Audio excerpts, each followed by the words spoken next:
जनता समजदार झाली तर शहराचंच नव्हे तर देशाचं चित्र बदलू शकेल। जनतेने आता समजूतदार बनून निर्णय घेण्यास फार महत्त्व आलं आहे। त्यामुळे समजदार बनून धुळ्यात आनंदी आनंद करा असं भावनिक आवाहन आझाद समाज पार्टी आणि भीम आर्मी सामाजिक संघटनेचे संस्थापक अध्यक्ष तथा उत्तर प्रदेशातील नगिना मतदारसंघाचे खासदार चंद्रशेखर आझाद यांनी धुळेकरांना केलं। ते आझाद समाज पार्टी आणि भीम आर्मीने सोमवार दिनांक 21 ऑक्टोबर रोजी धुळे शहरात आयोजित केलेल्या बहुजन हक्क परिषदेच्या अध्यक्षस्थानावरून बोलत होते।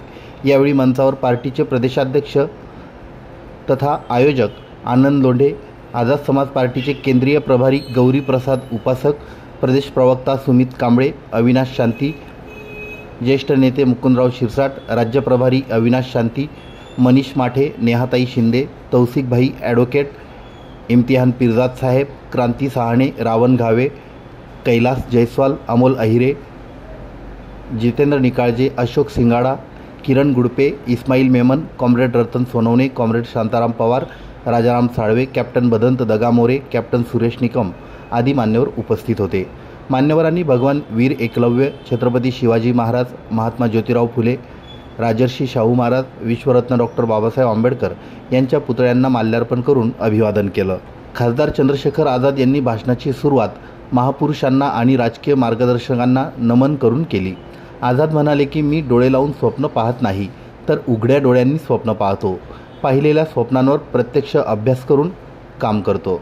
फक्त स्वप्न पाहत बसल्याने स्वप्न साकारता येत नाहीत तर त्या स्वप्नांवर खूप मेहनत घ्यावी लागते, संघर्ष करावा लागतो। केवळ संघर्षाच्याच बळावर मी आज संसदेत खासदार म्हणून पोहोचू शकलो। कारण समाजाचं आपल्याला खऱ्या अर्थानं नेतृत्व करायचं असेल तर त्याकरिता संसदेत जाणं महत्त्वाचं आहे। भारतरत्न डॉक्टर बाबासाहेब आंबेडकर हे संसदेत गेलेले नसते तर भारतीय संविधानाची निर्मिती झाली नसती। अहोरात्र प्रचंड संघर्ष करून बाबासाहेबांनी तयार केलेल्या संविधानावर या देशाचा कारभार सुरू आहे। या संविधानाला बदलण्याचा जर कोणी प्रयत्न करेल तर मी संसदेत स्वस्थ बसणार नाही। संविधान बदलण्याचे इरादे आम्ही कधीही यशस्वी होऊ देणार नाहीत। कारण संविधान हा आमचा प्राण आहे। संविधान हीच आमची खरी शक्ती आहे आणि संविधानच आमचा मार्गदर्शक असून त्यावरच आम्ही आमची पुढील स्वप्ने साकार करणार आहोत। त्या दृष्टीने आझाद समाज पार्टी महाराष्ट्रात संघटन वाढवित आहे। महाराष्ट्राची शक्ती मला पूर्णपणे माहीत आहे।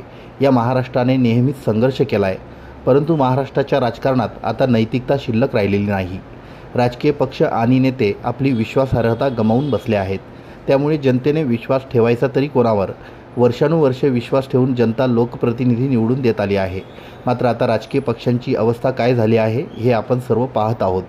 दिवसा पक्ष फुटतात, पहाटे सरकारे तयार होतात आणि सायंकाळी कोसळतात। अशा अस्थिर अवस्थेत आझाद समाज पार्टी जनतेला एक आशेचा किरण म्हणून आश्वस्त करीत आहे। त्याकरिता जनतेच्या हक्काचा लढा लढण्यासाठी मजबूत नेते निर्माण करण्याची गरज आहे। धुळ्यात यासाठी आम्ही आनंद लोंढे यांच्या रूपात एक लढाऊ नेतृत्व दिलं आहे। जनतेने समजदार बनून या धुळे विधानसभेच्या निवडणुकीत आनंदी आनंद करा असं आवाहन करून खासदार आझाद यांनी धुळे शहर विधानसभा मतदारसंघातून आनंद लोंढे यांच्या नावावर शिक्कामोर्तब केलं। मुझे महाराष्ट्र पे कोई शक नहीं। मैंने महाराष्ट्र को लड़ते हुए देखा और आज से नहीं देखा, बहुत लंबा समय हो गया। महाराष्ट्र ने स्वाभिमान सम्मान की लड़ाई लड़ी और मेरे आज भी याद है, मैं जेल में था जब भीमा कोरेगांव में परेशानी खड़ी हुई थी, मेरे आज भी याद है। और 3 दिन के अंदर जो आपने करके दिखाया था महाराष्ट्र में, वो सदियों सदियों तक याद रखा जाएगा। इस बात को भी कोई भूल नहीं सकता। और आप ये भी जानते हैं कि जब हमें कोई उदाहरण देना होता है तो महाराष्ट्र की बात करते हैं, भीमा कोरेगांव की बात करते हैं। जब हमें ज्ञान की बात करनी होती है तो हम बाबा साहब अम्बेडकर के संघर्षों को याद करते हैं। जब हमें नमन करना होता है तो हम दीक्षा भूमि को याद करते हैं। जब हमें शांति के संदेश को आगे बढ़ाना होता है तो हम चैत्य भूमि को, दीक्षा भूमि को नमन करके अपनी बात को मजबूत करते हैं। लेकिन आज जब मैं आया हूं और मेरे हाथ में एक कागज दिया गया है जिसमें यहाँ की समस्या लिखी गई है, तो इस कागज को पढ़ने के बाद मुझे ऐसा लगता है कि चाहे महाराष्ट्र का कोई कोना हो या देश का कोई और प्रदेश, जो हक वंचित बहुजन समाज है उनकी समस्या एक जैसी है। उसके लिए मुझे किसी चिट्ठी की जरूरत नहीं। आप जानते हैं मैं रात में बंद आंखों से सपने नहीं देखता हूं। मैं खुली आंखों से सपने देखता हूं। अभी मुझसे पहले हमारे बहुत ही शानदार गायक, क्या नाम है उनका, राहुल भाई वो गाना गा रहे थे जो 2-3 साल पहले उन्होंने लिखा था।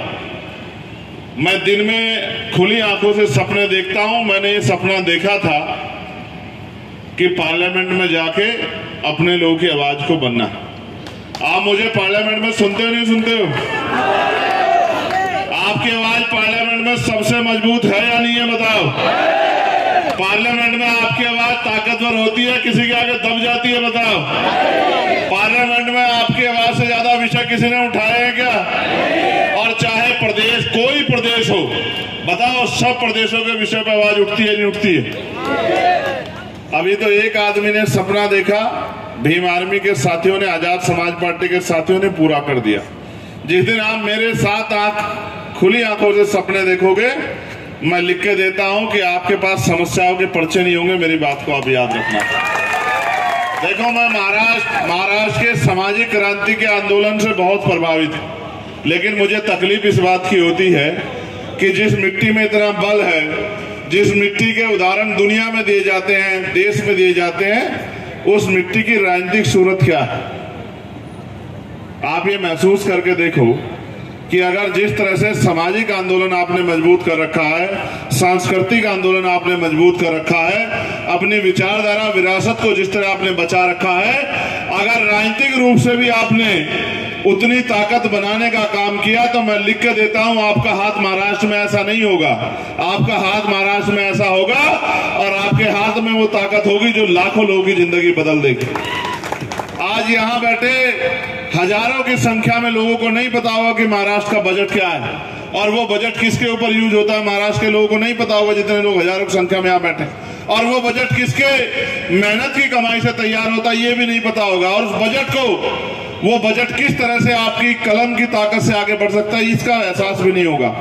जब जब आपने एहसास किया है तब तक ताकत बनी। आप सोचिए, अगर बाबा साहब अम्बेडकर कॉन्स्टिट्यूशन असेंबली के मेंबर ना बनते और संविधान सभा में ना जाते, तो क्या संविधान में हमें हक दे पाते हमें अधिकार?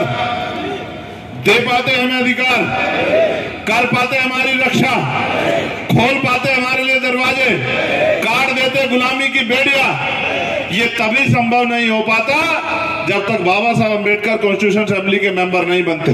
आज भले ही अम्बेडकर वादियों की संख्या वहां कम हो, लेकिन आपको याद है जिस दिन मैंने शपथ ली थी तो मैं अकेला व्यक्ति था जिसने कहा था कि जय भीम नमो बुद्धाय। बताओ, कहा था नहीं कहा था? और मैंने जब कहा था तो उसके बाद क्या हुआ आपको पता है? हमारे स्पीकर साहब ने कानून बना दिया कि आज के बाद शपथ के समय कोई दूसरा नारा नहीं बोलेगा। जब वो शपथ लेगा तो सीधी शपथ लेगा, उसके अलावा एक शब्द भी नहीं बोलेगा। अगर बोलेगा तो दोबारा से शपथ लेनी पड़ेगी। मैं आपको याद दिलाना चाहता हूं, जिस संविधान की रक्षा की बात आप करते हैं, जिस संविधान के खिलाफ दूसरे संविधान ना बनने देने की बात आप करते हैं, जिस संविधान ने हमें जानवरों से निकाल के इंसानों का जीवन दिया है, जिस संविधान ने हमें स्वाभिमान सम्मान के साथ जीने के अवसर दिए हैं, जिस संविधान के साथ आप आगे बढ़ना चाहते हो, आप अपने मन को टटोलो कि उस संविधान में हमें अधिकार तो बहुत दिए गए, लेकिन क्या वो अधिकार लागू हो पा रहे हैं? क्या वो अधिकार आपको मिल पा रहे हैं, पहुंच पा रहे हैं? तो फिर ये भी बताओ कि उन अधिकारों को पहुंचाने का रास्ता अब तक क्या है? आप रास्ता बता दो, हम उसी रास्ते पे चल पड़ेंगे। और मैं लिख कर देता हूं, आपने रास्ता बताया, हम रास्ते पे चल पड़े, और जब तक आपके अधिकार आप तक नहीं मिलेंगे तब तक हम चैन से नहीं बैठेंगे। और आप पे रास्ता नहीं है तो फिर हमारे बताए रास्ते पे चल लो। मैं लिख कर देता हूं कि अगले आने वाले 4-5 साल में महाराष्ट्र की सूरत इतनी खूबसूरत होगी कि इसको देख के दूसरे स्टेट के लोग भी अपने आप को ताकतवर महसूस किया करेंगे। दरम्यान बहुजन हक्क परिषदेचे आयोजक तथा आझाद समाज पार्टीचे प्रदेशाध्यक्ष आनंद लोंढे, समता समाज संघाचे जिल्हाध्यक्ष किरण गायकवाड, भीम आर्मीचे प्रदेश उपाध्यक्ष राहुल वाघ आदींची भाषणे झाली। जिल्हा अध्यक्ष आबा अमृतसागर यांनी परिषदेचं प्रास्ताविक केलं। परिषद यशस्वीतेसाठी शहराध्यक्ष भैया वाघ, दावल वाघ, किरण माने, समता समाज संघ जिल्हाध्यक्ष किरण गायकवाड, विजय सावकारे, भीम आर्मी प्रदेश उपाध्यक्ष राहुल वाघ, जिल्हाध्यक्ष संजय चव्हाण, शहराध्यक्ष निशांत मोरे यांच्यासह आझाद समाज पार्टी आणि भीम आर्मीचे पदाधिकारी आणि कार्यकर्त्यांनी परिश्रम घेतले। परिषदेच्या मंचावर खासदार चंद्रशेखर आझाद यांच्याकडे अनेकांनी विविध मागण्यांचे निवेदन सादर केले. त्यात महार रेजिमेंटच्या सैनिकांचा देखील सहभाग होता. निवेदनाची दखल घेऊन खासदार आझाद आपल्या भाषणात म्हणाले की महार रेजिमेंट ही देशाच्या संरक्षणातील एक प्रखर, स्वाभिमानी आणि पराक्रमी विंग आहे. मात्र मोदी सरकारच्या काळात महार रेजिमेंटचा सन्मान राखला जात नाही. महार रेजिमेंटमध्ये पूर्वी अभिमानाने जय भीम म्हटले जायचे. आता तिथे जय भीम शब्द उच्चारण्याला देखील मज्जाव करण्यात येत आहे. महार रेजिमेंटचा हा अपमान खपून घेणार नाही. महार रेजिमेंटच्या विविध समस्यांबाबत संरक्षण खात्याशी संवाद साधून महार रेजिमेंटचा सन्मान वाढविणार, असं खासदार आझाद यांनी ठासून सांगितलं. धुळे शहरातील स्टेशन रोडवरील अतिक्रमणांचा उल्लेख करून यावर खासदार चंद्रशेखर आझाद यांनी सविस्तर भाष्य केलं. सरकार झोपड्यांमध्ये राहणाऱ्या गोरगरिबांचा निवारा हटवून त्यांना बेघर करण्याचा प्रयत्न करते. हे जणू एखाद्या जनावराला हाकलून देण्यासारखंच आहे. वास्तविक ज्यांच्याकडे घरे नाहीत त्यांना निवारा देण्याची किंवा झोपडपट्टीवासियांना पक्की घरे देण्याची जबाबदारी ही सरकारची असते. मात्र सरकार आहे त्या जागेवरूनच अतिक्रमितांना विस्थापित करीत आहे. याबाबत मी सविस्तर माहिती घेतली असून धुळे शहरातील स्टेशन रोडवरील अतिक्रमितांच्या प्रश्नावर थेट संसदेत आवाज उठविणार, प्रसंगी धुळ्यात आंदोलकांसोबत लढ्यात सहभागी होणार, असंही खासदार आझाद म्हणाले. स्टेशन रोड के अतिक्रमण का आज तक कोई वहाँ पे इतनी दिल से गया नहीं. आप वहाँ तक गए, उनके घरों तक गए भाई, उनको देखा, तो सारे लोग आए भाई. बहुत सारी उम्मीदें आपसे. चुनाव आते रहेंगे जाते रहेंगे. इस समाज की रीढ़ की इतनी कोई तोड़ नहीं सकता, इनको कोई बेच नहीं सकता. महाराष्ट्र का अम्बेडकरी समाज है भाई, वो बिकने वाला नहीं है. भले ये सत्ता में ना हो, लेकिन सत्ते में जो रहता है उनकी नींद उड़ाने का काम अम्बेडकरी समाज हमेशा करता है और करता रहेगा. किसी का दिल दुखा हो तो माफी मांगता हूँ. आप सब हमारे लिए यहाँ तक आए, भाई के लिए यहाँ तक आए हैं, तो भाई के प्रति आशीर्वाद ऐसा ही बना रहे, हमारे प्रति आशीर्वाद ऐसे बना रहे. बहुत से लोगों का मैं नाम लेना भूल गया हूँ, क्योंकि दिल भर आता है, नाम ध्यान में नहीं रखता है. लेकिन आप लोग हमेशा स्टेज पे बैठे हुए बहुत से लोग, हम महाराष्ट्र कमेटी के, लेकिन आप लोगों को स्टेज पे आने नहीं दिया क्योंकि कुछ कारण है. भाई पे बहुत बार हमले हुए. एक हमले में तो बार बचे. 4 गोली चलने के बाद एक गोली उनको पीठ को लगी थी, फिर भी भाई रुके नहीं है. उनको ढेर सारी धमकियां आती रहती है, लेकिन वो आदमी अगर यहाँ तक आया है तो हम लोगों के दम पे आया है. तो भाई को जोर से एक बार जय भीम, जय जोहार, छत्रपती महाराजांचा विजय असो. मराठा आरक्षणाच्या मागणीसाठी मोठा संघर्ष उभारून मनोज जरांगे पाटील हे महाराष्ट्रात सरकारशी लढत आहेत. त्यांच्या मागणीवर सरकार मात्र भूमिका स्पष्ट करीत नाही. मात्र मनोज जरांगे पाटील हे प्राणपणाशी लावून मराठा आरक्षणाच्या मागणीसाठी मोठा संघर्ष करीत आहेत. त्यांच्या या संघर्षात आझाद समाज पार्टी पाठीशी असून त्यांच्या आंदोलनाला जाहीर पाठिंबा देत असल्याची घोषणा खासदार चंद्रशेखर आझाद यांनी यावेळी केली. जरांगेंनी आणि मराठा समाजाने स्वतःला एकटं समजू नये, आम्ही त्यांच्या आंदोलनात सोबत राहू, असंही खासदार आझाद म्हणाले. परिषदेच्या सुरुवातीला गीतकार गायक राहुल अन्वीकर यांच्या प्रबोधनपर गीतांचा जंगी कार्यक्रम झाला.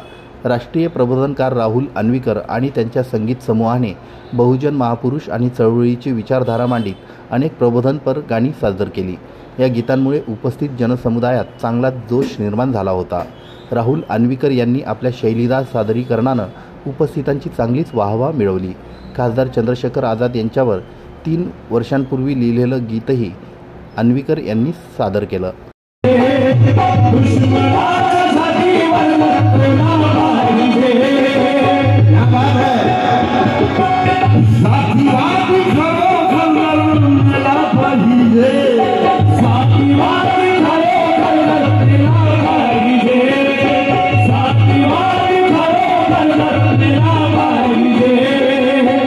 अगली लाइन में खून पेश कर रहा हूँ. इसका खून बाबा साहब वाला है, भोले वाला है, शाहू वाला है.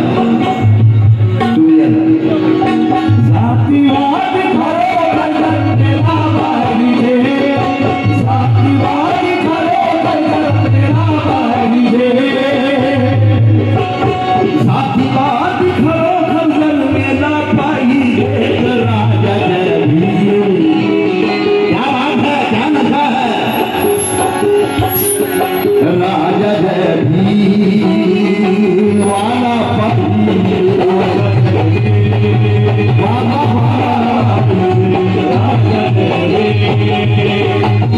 मी महाराष्ट्र न्यूज चॅनलच्या बातमीपत्रास लाईक, शेअर, सबस्क्राईब करा. सोबतच बेल आयकॉन प्रेस करायला विसरू नका. पाहत राहा मी महाराष्ट्र चॅनल.